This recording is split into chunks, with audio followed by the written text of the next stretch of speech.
All right, let's get right into it. We're going to tackle one of the biggest, most debated questions in the entire Harry Potter series. What really happened to Albus Dumbledore's soul? See, we all know what happened to Voldemort's soul. He ripped it to shreds chasing immortality, and it ended up a pathetic, mutilated thing trapped forever. But Dumbledore? His greatest rival? Well, his story is so much more complicated than it looks on the surface. Now, at first glance, everything seems pretty straightforward. The evidence for Dumbledore finding a peaceful end looks solid, and it all starts with the fact that his death was completely planned.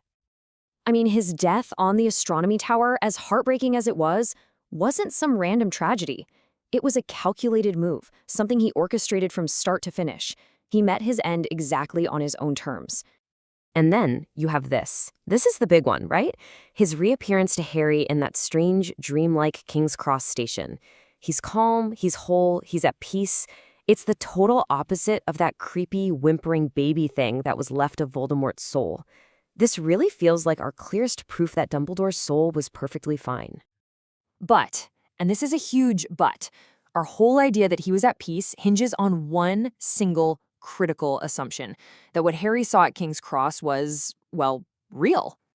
Dumbledore says it himself. With this one line, he just completely blurs the boundary between a real spiritual meeting and something happening entirely inside Harry's mind.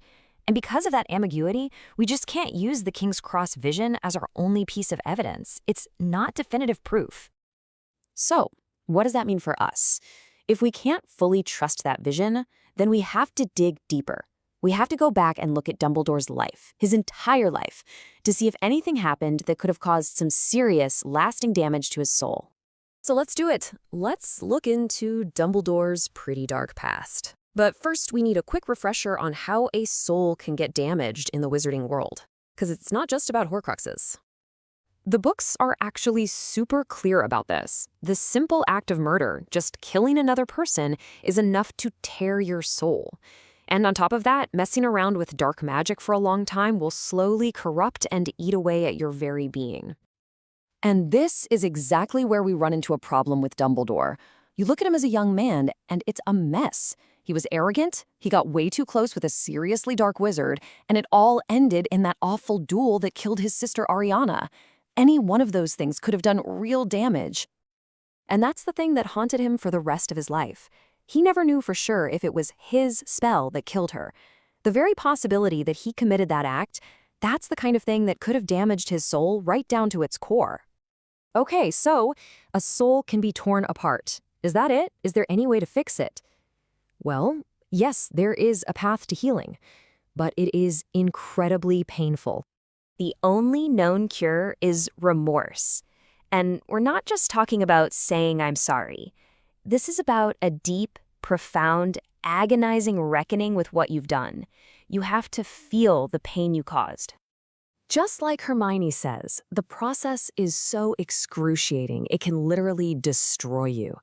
That's why someone like Voldemort, who runs from any kind of pain or weakness, would never, ever even think about trying it. But Dumbledore, you could argue his entire life was this process.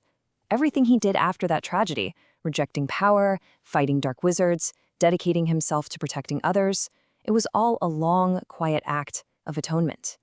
If anyone was a candidate for this cure, it was him. So let's put it all together now. We've looked at the potential damage, the path to healing, and those final moments. Let's see if we can come to a final verdict on Albus Dumbledore's soul.